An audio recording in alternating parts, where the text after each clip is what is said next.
ज़्यादा बिजी होने से आसपास के लोगों से मिलने नहीं आते। यहाँ यही लाइफ स्टाइल है। अकेले रहना बहुत ही खालीपन लगता था दोनों को। बेटे रेहान को कुछ दिनों में उनकी मायूसी का अंदाज़ा हुआ। उसने बोला, आपकी उम्र के लोग नीचे सोसाइटी में सुबह टहलते हैं, आप लोग भी चले जाया करिए। अगले दिन से दोनों लोग वॉक पर जाने लगे। धीरे धीरे उनके दोस्त बनने लगे तथा उनका मन लगने लगा। एक दिन गुप्ता जी अपने कुछ दोस्तों को लेकर घर आ गए। रेहान घर से ही ऑफिस का काम कर रहा था।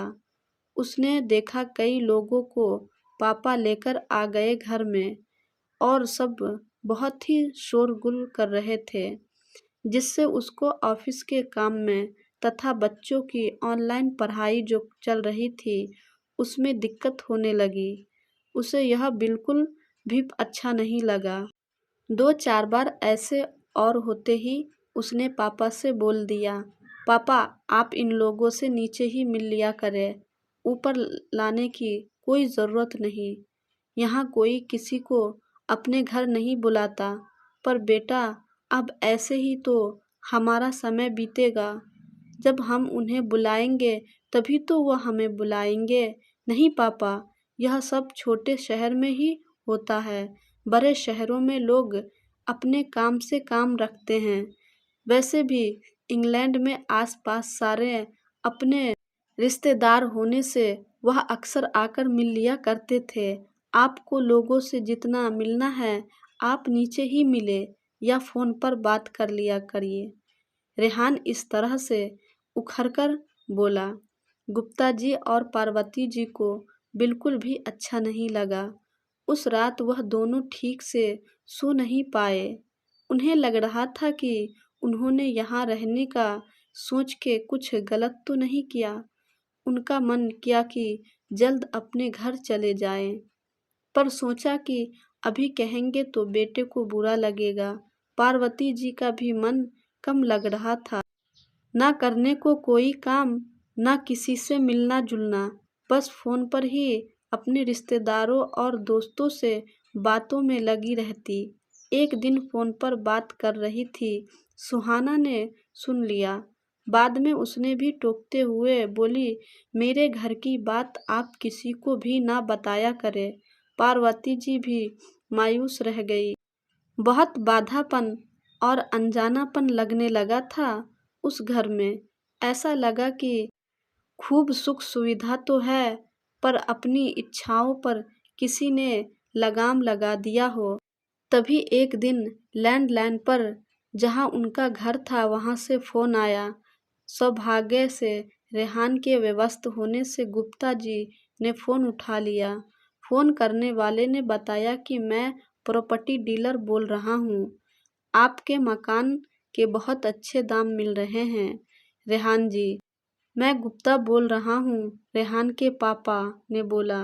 प्रॉपर्टी डीलर बोला, मुझे रेहान जी से बात करनी है। गुप्ता जी बोले, कौन से मकान की बात कर रहे हो? अरे जो टोना पर है। रेहान जी ने बोला था, कस्टमर ढूंढने के लिए बहुत ही मोटी पार्टी मिली है। सुनते ही गुप्ता जी को मानो काटो तो खून नहीं, उनकी जान बसती थी उस मकान में।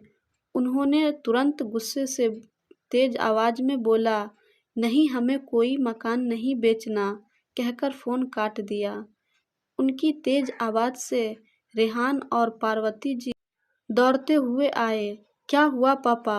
गुप्ता जी की सांस फूलने लगी। वह वही निठाल सोफे पर होकर बैठ गए। बताइए किसका फ़ोन था पापा?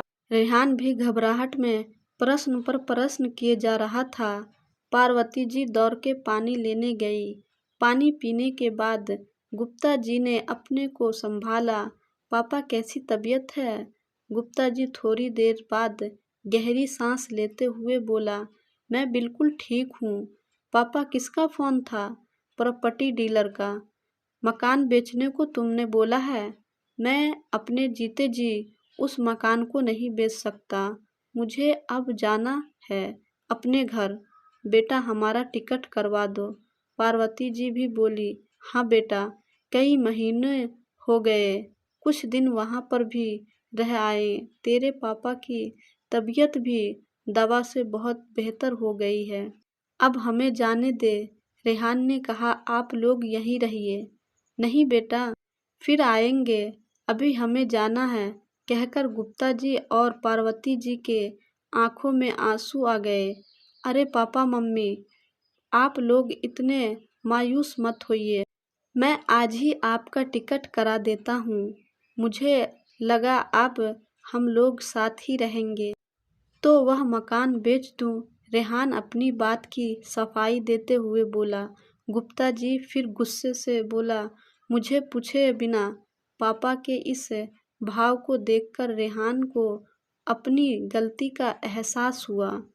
उसने बोला, माफ़ कर दीजिए पापा, मुझसे गलती हो गई। गुप्ता जी बोले, वो मेरी और तेरी माँ की खून पसीने की कमाई का बना हमारा एक खूबसूरत सपना है। उसे तुम हमारे मरने के बाद ही बेचना, अभी नहीं। रेहान आंखों में आंसू लेकर गिड़गिड़ाते हुए पापा के पैरों पर आ गया था। फिर बोला, माफ़ कर दीजिए पापा, आगे से ऐसी गलती कभी नहीं करूँगा। ठीक है बेटा, पर अभी तो हमें जाना है, हमें अपने घर की याद आ रही है। रेहान ने अगले हफ्ते का उनका गांव जाने का टिकट करवा दिया। आज बहुत ही खुश थे गुप्ता जी और पार्वती जी। अपने घर जाने के एहसास से वो दोनों फिर से वही अपनी आज़ादी, अपनी छूटी दुनिया और अपनी कर्मस्थली से जो मिलने वाले थे, चाहे कितने भी आराम मिल जाए, पर व्यक्ति तभी सुकून पाता है जब उसे बंदिशों की बेड़ियों से स्वतंत्रता मिलती है।